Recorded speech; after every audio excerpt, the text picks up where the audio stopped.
Guys welcome back to another video. कैसे हैं आप सब? I hope extremely well. So इस वीडियो में हम लोग डिस्कस करने वाले हैं इटली में स्टडीज करने के डिसएडवांटेजेस। वैसे तो आप लोगों ने बहुत सुने होंगे कि इटली में स्टडी करने के एडवांटेजेस बहुत सारे हैं, बट कहीं ना कहीं उसके कुछ डिसएडवांटेजेस भी। मैं अभी तक आप लोगों को इटली या किसी भी कंट्री में स्टडीज करने के लिए मोटिवेट करता आया हूं, बट आज पहली बार थोड़ा सा नेगेटिव टाइप का वीडियो है, बट इसे कंसिडर करना थोड़ा इंपॉर्टेंट है, तो इसलिए ये वीडियो मैं बना रहा हूं। तो इस वीडियो को, ये मेरा एक पर्सनल एक्सपीरियंस है जो मैंने वहां पर एक्सपीरियंस किया है, तो इसके बिहाफ पे आप प्लीज मुझे जज ना कीजिएगा, बट ये इंपॉर्टेंट इंफॉर्मेशन है, मुझे लगा आपसे शेयर करना चाहिए। तो वीडियो को एंड तक देखते रहिएगा, और अगर आप चैनल पर न्यू हैं तो प्लीज चैनल को सब्सक्राइब कीजिए। तो ठीक है, शुरू करते हैं।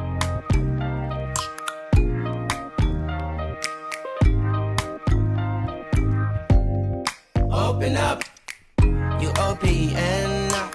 Hit you on BBM. We should be closer than friends. Guys, the first and the most impactful disadvantage है इटली में स्टडीज करने का लैंग्वेज बैरियर हैज गाइस। क्योंकि देखिए, इटली या किसी भी यूरोपियन कंट्रीज में वो लोग जनरली उनकी लोकल लैंग्वेज को प्रेफर करते हैं। लाइक इटली में इटालियन है, तो यहाँ के लोग बहुत प्राइड वाले और वो अपनी इटालियन लैंग्वेज में ही बात करना पसंद करते हैं। तो ये इंटरनेशनल स्टूडेंट्स के लिए एक बैरियर बन जाता है, लेकिन अगर हम इसे पॉजिटिव एस्पेक्ट्स में ले तो हमें एक न्यू लैंग्वेज लर्न करने का मौका मिलता है। तो पॉजिटिव और नेगेटिव एस्पेक्ट्स दोनों हो सकते हैं। अब मैं इसमें एक थोड़ी सी मेरी स्टोरी लाता हूं। तो क्या होता है गाइस, हम लोग वहां पर स्टडीज कर रहे हैं, अब हमें जो डिफिकल्टीज फेस करनी रही वो बताता हूं। देखिए, शॉप्स में, ट्रेन स्टेशन पे टिकट लेने के टाइम, बैंक्स में, यहां पर हमें डिफिकल्टीज फेस करनी पड़ती है, लेकिन ये स्टार्टिंग टाइम के दौर में ही होता है, फिर धीरे धीरे धीरे मैनेज हो जाता है। तो स्टार्टिंग में क्या होता था हमारे साथ, शॉप्स में जाते थे, कैसे करना है, लाइक कैसे वो क्या अमाउंट बोलते थे, हमें जो पे करना है वो समझ नहीं आता था, और बहुत सारी चीजें। खैर, वो हमने धीरे धीरे लर्न कर ली है, तो अब ये समझ में आने लगे। ट्रेन स्टेशन पे भी एनी हाउ हम लोग टिकट्स बुक कर लेते थे, लेकिन जब हम बैंक में जाते थे अकाउंट ओपन करने के लिए तो हमें बहुत प्रॉब्लम्स फेस करनी रहती थी। तो वहां पे हमें समझ आया कि इटालियन बहुत जरूरी है अगर यहाँ पर सरवाइव करना है तो इसलिए हम लोगों ने फर्स्ट ईयर में तो मैंने फोकस नहीं किया, और ये मुझे बाद में समझ आया कि यार इटालियन लर्न करनी चाहिए, इसलिए सेकेंड ईयर से मैंने फोकस किया है। तो अब मैं इटालियन लर्न कर रहा हूँ, एंड थोड़ी बहुत मुझे आती है, थोड़ी बहुत ही कह सकता हूँ, तो आने लग गई है।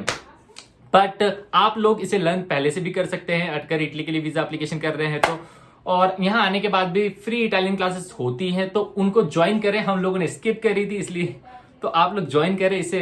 हम स्टूडेंट्स जनरली इसे स्किप कर देते, तो इटालियन जो फ्री क्लासेस होती है उन्हें ज्वाइन करें और इटालियन सीखने पर फोकस करें। ये तो गाइस, सेकंड डिसएडवांटेज जो है वो है लेस जॉब अपॉर्चुनिटीज, और ये इसलिए है because of language barrier.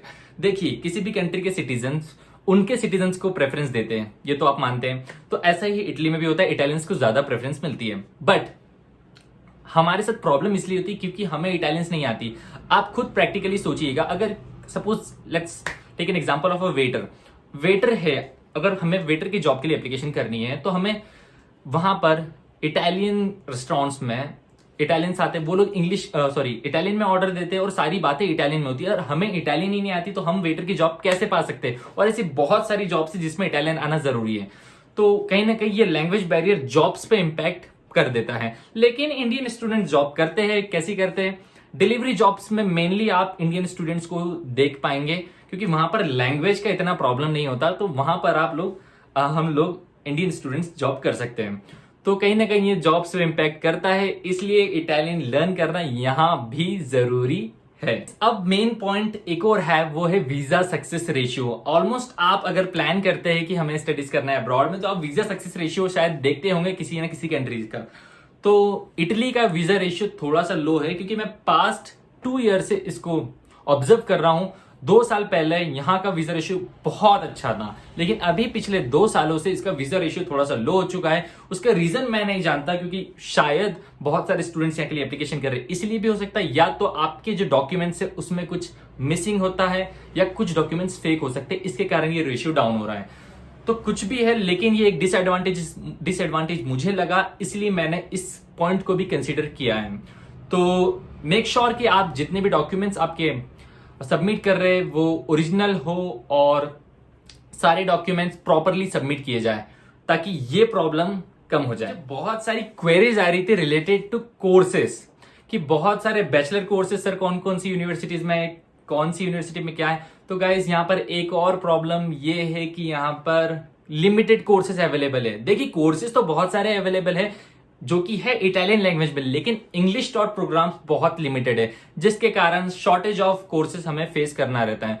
Bachelor programmes आपको कुछ पर्टिकुलर यूनिवर्सिटीज में ही मिल पाएंगे, मेडिसिन से रिलेटेड प्रोग्राम्स भी कुछ पर्टिकुलर यूनिवर्सिटीज में ही मिल पाते, इसीलिए ये प्रॉब्लम यहाँ पर थोड़ा सा है जो हमें फेस करना रहता है। लेकिन प्राइवेट यूनिवर्सिटीज भी चेक कर सकते हैं क्योंकि मैं पब्लिक यूनिवर्सिटीज पे रिसर्च करता हूं, तो पब्लिक यूनिवर्सिटीज में तो ये प्रॉब्लम है जो कि कोर्स का प्रॉब्लम हमेशा रहता है। बैचलर कोर्सेज बहुत कम मिलेंगे आपको यूनिवर्सिटीज में। एंड गाइज इटली का ब्यूरोक्रेसी मुझे बहुत कॉम्प्लिकेटेड लगता है बिकॉज बताता हूं मैं स्टोरी।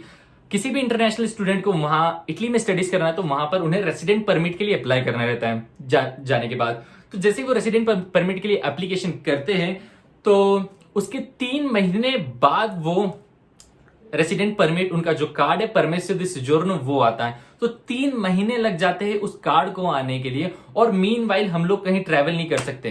तो ये बैरियर रहता है। ये सिर्फ सेकंड ईयर में रहता है। फर्स्ट ईयर में तो आपके पास 1 ईयर का वीजा रहता है तो आप ट्रैवल कर सकते हैं, लेकिन सेकंड ईयर में ये बैरियर हमें फेस करना रहता है।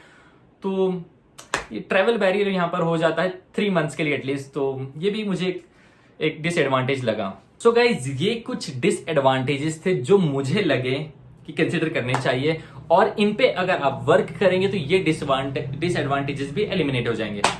तो ध्यान रखिएगा, ये कुछ कंसिडर पॉइंट्स थे तो आप कर लीजिएगा कंसिडर। और मैं कहीं आपको डिमोटिवेट नहीं कर रहा हूं, मैं खुद यहाँ पर पढ़ रहा हूं, स्टडीज कर रहा हूं, तो मैं सेटिस्फाई हूं भाई।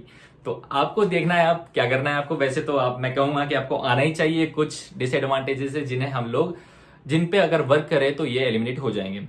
और अगर आप चाहते हैं कि मैं एक वीडियो बनाऊं कंप्लीट एडवांटेजेस से को लेकर इटली में स्टडीज करने को, तो मुझे कमेंट सेक्शन में बताइएगा। इतने एडवांटेजेस बता दूंगा आपको जो अंदर है, एक स्टूडेंट रिव्यू से मैं बताऊंगा। जो जैसे बहुत सारे एडवांटेजेस है गाइस जो आप लोगों को पता ही नहीं होंगे, तो वो लोग भी अगर जानना चाहते हो तो मुझे कमेंट सेक्शन में बताइए, उसके लिए मैं एक सेपरेट वीडियो बना दूंगा।